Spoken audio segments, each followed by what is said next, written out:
Hi అండి. మనం తణుకు నుంచి రావులపాలెం సర్వీస్‌కి అయితే వచ్చాము. అందరైతే దిగిపోయారు. దాంట్లో కవర్ తగలలేదు. "ఏవండీ ఎక్కడికెళ్ళాలి" అని అంటే, "కూర మళ్ళీ తీసుకెళ్తావమ్మా" అంది. సరే తీసుకెళ్తా అన్నాను. ఇలాగైతే మనం మ్యాప్‌లో చూసామన్నమాట. మ్యాప్‌లో చూస్తే 18 కిలోమీటర్లు అది వచ్చింది.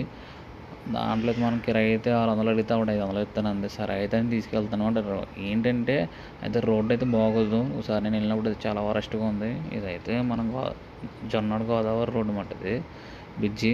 ఇప్పుడేంటంటే మనకి ఇదైతే రోడ్డయితే బాగానే ఏసేసారు. అంతకుముందయితే చాలా దారుణంగా ఉండేది రోడ్డు. ఎందుకంటే బండొస్తే బండి తప్పుకునేలా ఉండేది కూడా కాదు. ఇప్పుడైతే బాగానే ఉంది రోడ్డు. అయినా సరే ఇప్పుడు చాలా స్పీడ్‌గానే వెళ్తున్నారు. రోడ్డు బాగుంది కదా అని అందరూ. కొంచెం స్లోగా వెళ్ళడం చాలా మంచిది. పక్కన గోదావరి, పక్కన కాలువ చాలా బాగుంది.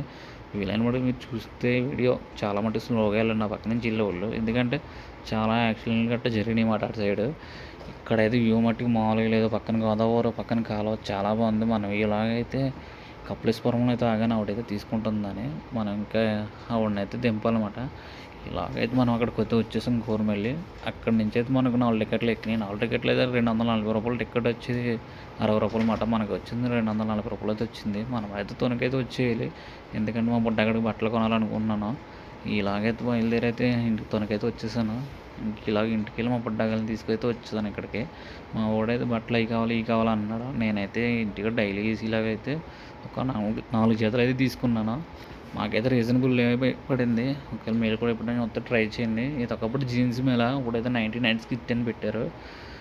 మా వాడికైతే మొత్తం బిల్ అంతా వేసేటోడికి ఒక రూ. 650 అయితే బిల్ వేసారు.